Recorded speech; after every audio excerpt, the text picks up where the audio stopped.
સૌથી પહેલી વાત તો જે કંઈ ગોળીઓ છોડી છે હિતેનભાઈએ મારા દિશામાં, એ બાબતમાં એક હળવી રજૂઆત કરવા માગીએ છીએ કે દરેક વાતને કહેવાનો કોઈક અંદાજ હોય છે, અને તમે કદાચ સાંભળ્યો હશે બહુ પ્રસિદ્ધ જોક कि तुम आज नहाता और फिर कल नहाता है, हम तो जुम्मे के जुम्मे नहाता है।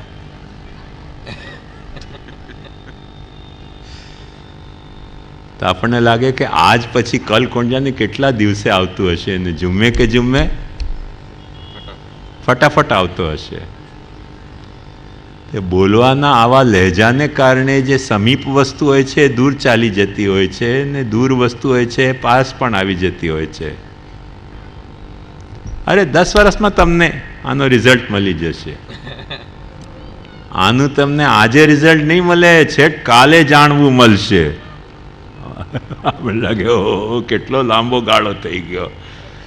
તો વાતના લહેજામાં ઘણા બધા અર્થો બદલાઈ જતા હોય છે.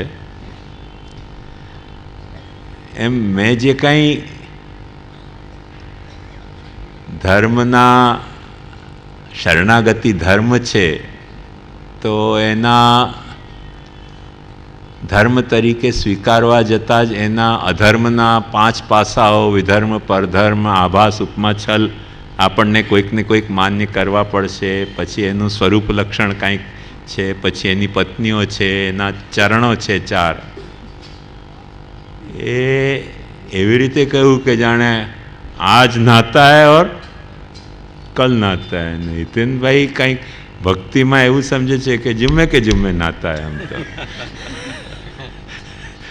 ભક્તિમાં પણ એ બધી જ વાતો છે. ભક્તિને સ્વધર્મ તમે સ્વીકારશો ને તો ભક્તિને સ્વધર્મ તરીકે સ્વીકારતા જ અધર્મ રૂપે એના 5 પાસાઓ છે.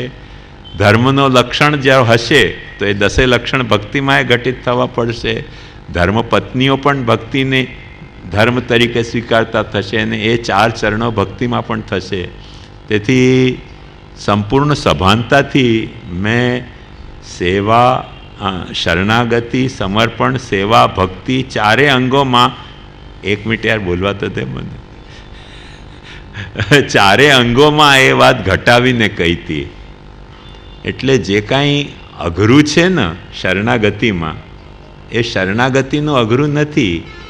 કોઈ પણ વસ્તુને તમે આ તો શરણાગતિ, સમર્પણ, સેવાની વાત જવા દો, કેવલ તમે વૃક્ષારોપણને સ્વધર્મ તરીકે સ્વીકારો. વૃક્ષારોપણ અમારું સ્વધર્મ છે, કે કૂવો રિચાર્જ કરાવવો અમારો સ્વધર્મ છે, એ સ્વીકારો. તો એ સ્વધર્મ સ્વીકારતાની સાથે જ એના પાસા તરીકે, અધર્મના પાસા તરીકે 5 વસ્તુ આવી જશે. કે કાંઈક વિધર્મ હશે. જો તમે એમ કહો કે કૂવો રિચાર્જ કરવો અમારો સ્વધર્મ છે, તો અધર્મના 5 પાસા એના તરત ઊભા થઈ જશે. કૂવા રિચાર્જમાં આ 10 લક્ષણો જો પ્રકટ ન થતા હોય તો કૂવો રિચાર્જ તમે રિચાર્જ કરાવી રહ્યા છો એ તમારો કોઈક ધંધો હશે કે કાંઈક એજન્સી હશે, પણ ધર્મ નહીં રહી જાય. અને ધર્મ રહી જાય તો એની ધર્મની 13 પત્નીઓ એને ધર્મને વર્તી હોવી જોઈએ, અને ધર્મને વર્તી હોય તો ધર્મના એ 4 પાદ પાછા હોવા જોઈએ. કૂવા રિચાર્જ જેવા ધર્મના પણ, કે વૃક્ષારોપણના ધર્મમાં પણ, કે ગૌસેવાના ધર્મમાં પણ, કે અનાથાલય ચલાવવાના પણ. અનાથાલયને પણ ચલાવવું જો આપણે ધર્મ તરીકે સ્વીકારીએ તો બધે ઠેકાણે આ વસ્તુ છે. એટલું જ નહીં, હું તો ત્યાં સુધી કહું છું કે જો તમે ધંધાને સ્વધર્મ તરીકે સ્વીકારતા હો, જેમ ભગવાન ગીતામાં આજ્ઞા કરે છે કે કૃષિર ગોરક્ષ વાણિજ્યમ વૈશ્ય કર્મ સ્વભાવજમ પરિચર્યાત્મકં કર્મ શૂદ્રસ્યાપી સ્વભાવજમ, તો ત્યાં પણ આ બધા લક્ષણો ઘટિત થવા જ જોઈએ. એટલે આ શરણાગતિની કઠિનતા છે એવું માનવાનું આપણી પાસે કોઈક કારણ નથી. આ તો કઠિનતા છે તો ધર્મની કઠિનતા છે, શરણાગતિની કઠિનતા નથી. તમે શરણાગતિને ધર્મ તરીકે સ્વીકારો તો આ કઠિનતા ઊભી થાય છે. ન ધર્મ તરીકે સ્વીકારો તો આ કઠિનતા શરણાગતિમાં છે જ નહીં. મુદ્દો 1. મુદ્દો 2 કે આ બધો કરવા જતાં શરણાગતિ અઘરી થઈ જાય છે કે સરળ રહે છે. તો અઘરી તો કોઈ પણ વસ્તુને એવું છે ને કે આપણે ધંધો પણ કરવા જઈએ ને તો કાંઈક કેપિટલ જોઈએ, કાંઈક લેબર જોઈએ, કાંઈક મેનેજમેન્ટ જોઈએ, કાંઈક આવડત જોઈએ, સમાજમાં ઘટતા વધતા ભાવો ઉપર આપણી ગીધ જેવી નજર જોઈએ. એ ઘણી બધી આવશ્યકતાઓ ઊભી થતી જ હોય છે. હવે જે ધંધો કરતો હોય એને પોતાની મેલે એ બધી જ સ્વાભાવિકતાઓ સહજ રીતે ઉપલબ્ધ થઈ જતી હોય છે. અને જે ધંધો નથી કરતો હોતો એને આ બધું આપણે વિસ્તારથી કહીએ ને તો એને લાગશે કે ઓહો કેટલી મોટી વાત થઈ ગઈ ને, તો બહુ લમણા ઝીકણી વાત થઈ ગઈ. ખ્યાલમાં આવ્યું ને? એક સામાન્ય વાત કહું કે આપણા હૃદયના માટે ડૉક્ટરોનો એવો ખુલાસો છે કે જેટલા સામર્થ્યથી આપણું હૃદય રક્તને પંપ કરી રહ્યો છે એ શરીરમાં જ ફરી રહ્યો છે એટલે શરીરમાં ફરતો રહે છે. બાકી ખુલ્લી એક નહેર એની બનાવો ને તો 4-5 દિવસમાં આપણું રક્ત ન્યુયોર્ક સુધી પહોંચી જાય રાજકોટથી. એટલો પમ્પિંગ ફાસ્ટ અને સોલિડ પમ્પિંગ છે રક્તની. હવે એવો પંપ આજ સુધી કોઈ પણ મેકેનિક પંપ તૈયાર થયો નથી જેવો આપણો હૃદયનો પંપ છે. હવે કોઈક આપણે કે ભાઈ એવો હૃદય તૈયાર કરો તો ગભરાટ થઈ જશે ને. પણ આપણે જોઈએ છીએ કે એવા હૃદયની પણ કાટછાંટ કરીને રિપેરિંગ કરીને એને પાછો સાજો કરી શકાય છે, નથી કરી શકાતો નથી. એટલે જેને અઘરું છે એને તો દરેક વાતમાં અઘરું લાગે છે. મારી સાથે એક ભણતો તો રામ સ્વરૂપ, તો એના અને એના બાપનો રોજ ઝઘડો થતો. એ બાપ એને કહેતો કે જા ઉપર ભણવા કેમ નથી જતો? પછી એમ કહેતો કે હું તો ન ભણ્યો પણ તું કેમ નથી ભણતો? એ બેચાર લપડ મારે છોકરાને, બિચાર છોકરો શું કરે? લપડ ખાઈ લેતો. એક દિવસે એના બાપ હતો નહીં ઘરમાં, તો એની માને કહેતો હતો એમને કાંઈ ખબર પડતી નથી, ઉપર જા ભણવાનું કહે છે. ઉપર સંસ્કૃતનો અમારી પાઠશાલા હતી, 4 અક્ષર મળેલા છે. પઢે કોણ એને? કોઈ પઢે 4 અક્ષર મળેલા ને? એ જ પોતે ન પડ્યા પિતાજી તો મારે શા માટે ભણવાના હોય 4 અક્ષર? સંસ્કૃતમાં તો 4 અક્ષર હોય જ મળેલા. તો હું ત્યાં જ ઊભો હતો, પોતાની મમ્મીને કહેતો હતો ઉપર જા કહેવે, કાંઈ ખબર હે 4 અક્ષર મિલ્યોડા હે ઉપર? ખુદ તો ભણ્યા નહીં તો મેં ક્યું ભણા? ખુદ તો પઢ્યા નહીં તો મેં ક્યું પઢા? એ મારવાડી હતો. તો 4 અક્ષર મળે એમાં જ માણસનો ટાંટિયા ધ્રુજી જતા હોય છે. અને જે નથી ધ્રુજતા એને 4-5 અક્ષરે મળે તો એ બોલવાની સિફત આવી જતી હોય છે.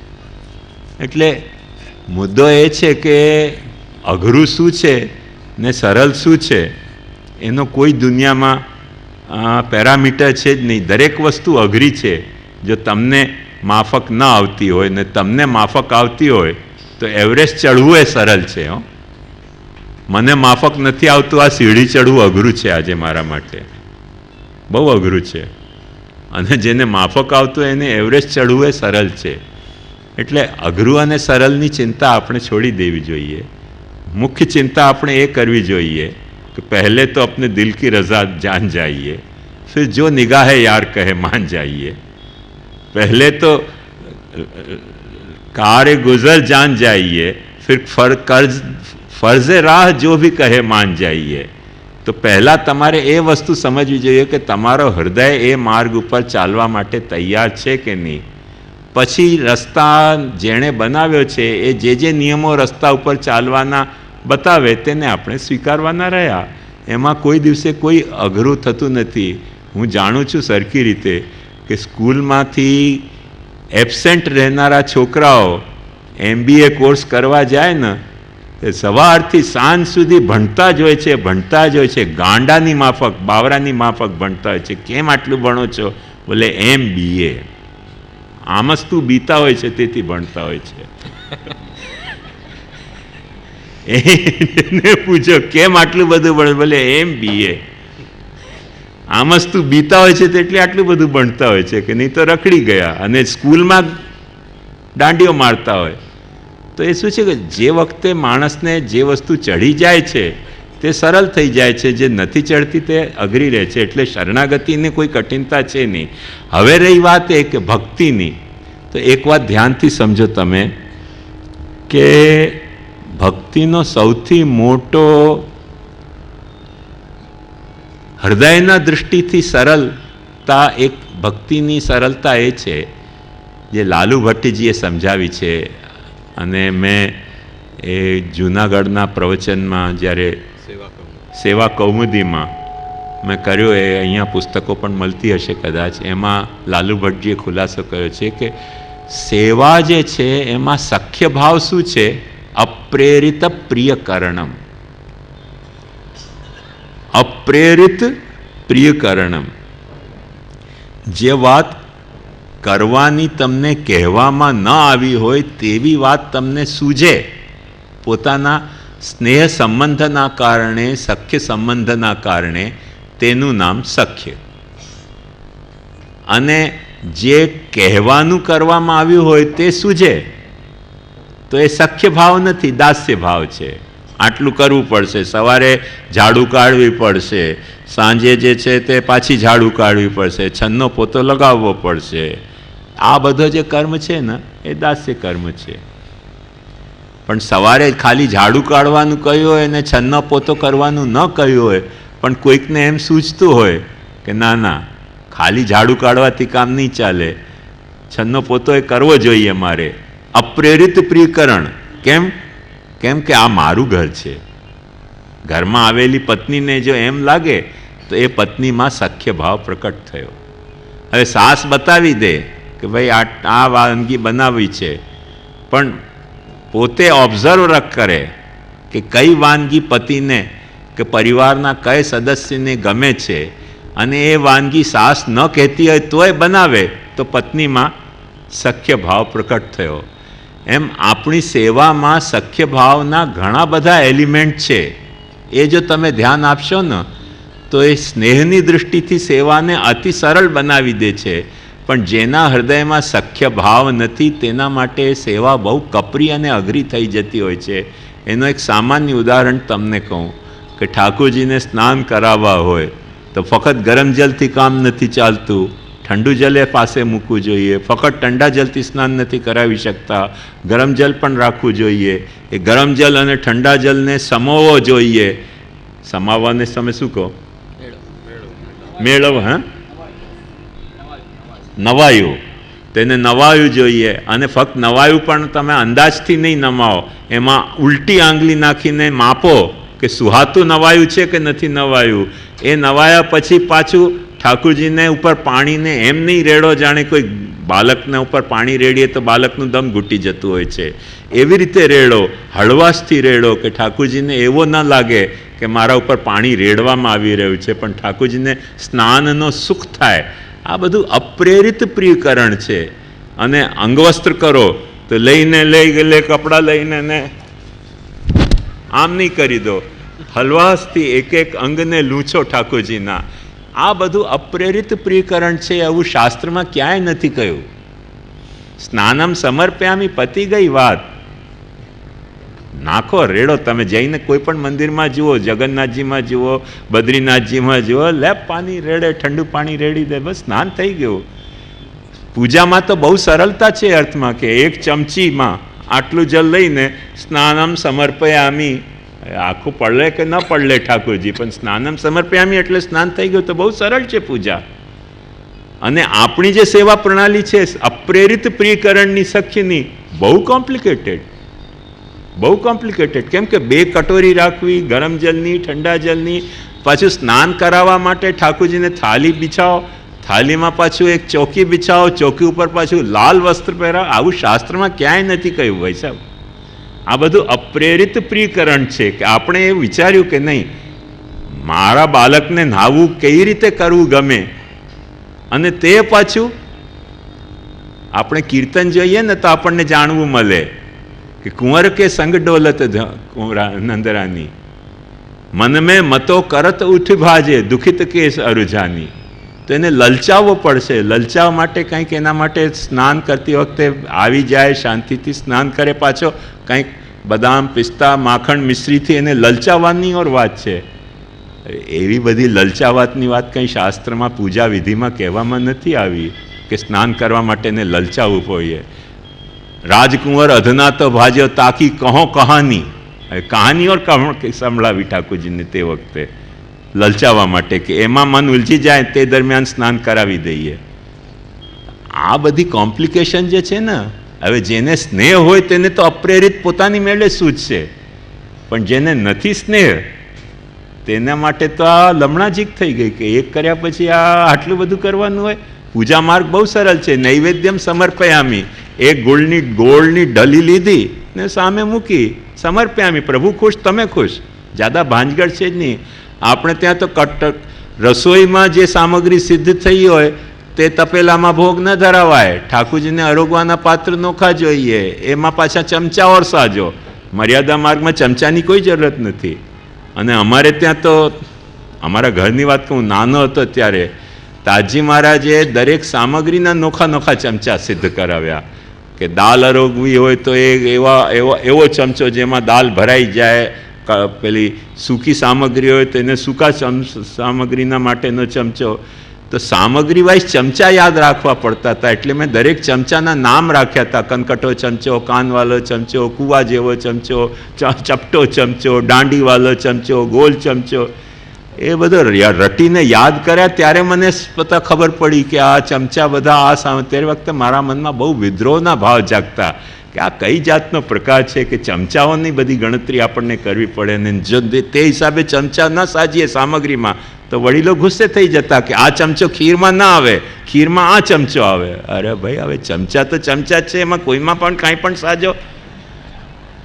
નાનપણમાં મને ખબર જ નથી પડતી કે હવે સેવા કરીએ છીએ કે ચમચાબાજી કરીએ છીએ આપણે ઠાકોરજીની. બહુ પાછળથી મને જ્યારે બધી ચમચાની આકૃતિ ને સામગ્રીની વાત ને બધી જોઈ ત્યારે મને થયું કે કેવા વડીલો આપણા ઠાકોરજીના અપ્રેરિત પ્રિયકરણમાં એક્સપર્ટ હતા કે સામગ્રી વાઇઝ ચમચા એમણે વિચાર્યા. હવે આપણને ભાંજગઢ થઈ ગઈ, ખ્યાલમાં આવ્યું ને? પણ એ લોકોને ભાંજગઢ નહોતી, કેમ કે એમના હૃદયનો ઉમળકો એમને એ વાત સમજાવતો હતો કે આ સામગ્રીમાં આવી જાતનો ચમચો જોઈએ. ગુસાઈજીએ કેટલા બધા શણગાર પ્રકટ કર્યા. મર્યાદા માર્ગમાં એટલા બધા શણગાર હોય જ નહીં. શા માટે? સજાઓને છૂટી કરો. પણ દરેક વાતમાં આપણે ત્યાં એ કાળજી લેવામાં આવી છે. તો આ જે સેવાના અપ્રેરિત પ્રિયકરણની જે વિધિ છે, આપણી સેવાને સ્નેહ હોય તો અતિશય સરળ પણ બનાવી દે છે. કેટલી સરળ કે ચમચા નથી તો દાંતણે મૂકી શકાય. અપ્રેરિત પ્રિયકરણ કે ચમચા નથી અવેલેબલ તો દાંતણે મૂકી શકાય. અને એટલી કઠિન પણ બનાવી દે છે કે પછી આખો ગામ ચમચા મૂંગવા માંડે, કેમ કે ફલાણા બાપાએ સામગ્રીમાં ચમચો નહોતો મૂક્યો, દાંતણ મૂક્યો, એટલે દે દાંતણ. લીમડાના ભાવ વધી જાય. આટલા બધા દાંતણની રોજ ખપત થાય તો ગામમાં કોઈને ખબર પડે નહીં કે ઓચિંતા ભાવ કેમ વધી ગયા લીમડામાં, કે જેટલી હવેલીઓ ખોલાઈ બધામાં દાંતણ જ નાખી રહ્યા છે ચમચાના ઠેકાણે. કેમ કે વિચારે નહીં કે વચન શું છે એ બાબતનો. જોયા ને કે દાંતણ દે દામોદર દાલમાં પાણી. એટલે આ લે મહારાજી વૃત્તિના કારણે ભક્તિ ઘણી વખતે કોમ્પ્લિકેટેડ થઈ જતી હોય છે. શરણાગતિ અતિશય ઇઝી થઈ જતી હોય છે, કેમ કે ખાલી સપ્તવિધ ભક્તિમાં પૂજા જ કરવાની છે. વસ્ત્રમ સમર્પયામી, તમે કોઈ પણ ગૌર મહારાજથી પૂજા ન કરી જજો. એક પેલો નાળાછડીનો શું કહેવાય એને, નાળાછડી નો દોરો લઈને વસ્ત્રમ સમર્પયામી, ચલ છુટ્ટી. એ દોરો પહેરીને કોઈ કપડાં પહેરેલો કહેવાય? કોઈક દિવસે તમે એ દોરો બાંધીને કપડાં બહાર નીકળો, પોલીસ એરેસ્ટ કરશે તમને. એટલે ભગવાન તમને એમ નહીં કે શું બેવકૂફ બનાવી રહ્યા છે, વસ્ત્રમ સમર્પયામી કરીને નાળાછડી સમર્પી રહ્યા, શરમ નથી આવતી? પણ શરણાગતિમાં જે વિધાન છે તે વિધાન મુજબ આપણે પૂજા કરી દેવાની છે ને વાત પતી ગઈ. કેટલી સરળ છે. એ નથી કરવી, સેવા કરવી છે. તો અપ્રેરિત ઘણું બધું પ્રિય કરવું પડશે. હવે અપ્રેરિત પ્રિય પણ પાછું પોતાને કરવું નથી. એટલે તમારામાં હિંમત નથી કોઈકની સાથે ઝઘડો થયો એને મારવાની, એટલે પહેલાં કોઈકને સુપારી આપો સમાધાનીને કે મારા વતી હવેલીના ઠાકોરજીનો હિંડોલાનો મનોરથ કરાવ. કે તમારામાં મારવાની હિંમત નથી એટલે પહેલાં ડોનને સુપારી આપે કે તું મારી આવ. આ ભક્તિ નથી, આ તો ભગતી થઈ ગઈ. તો વાત સમજો કે ભક્તિ માર્ગમાં ઘણી બધી કઠિનતાઓ છે, સખ્ય ભાવ હોવાને કારણે. કેમ કે સખ્ય નભાવવું ઘણું અઘરું છે.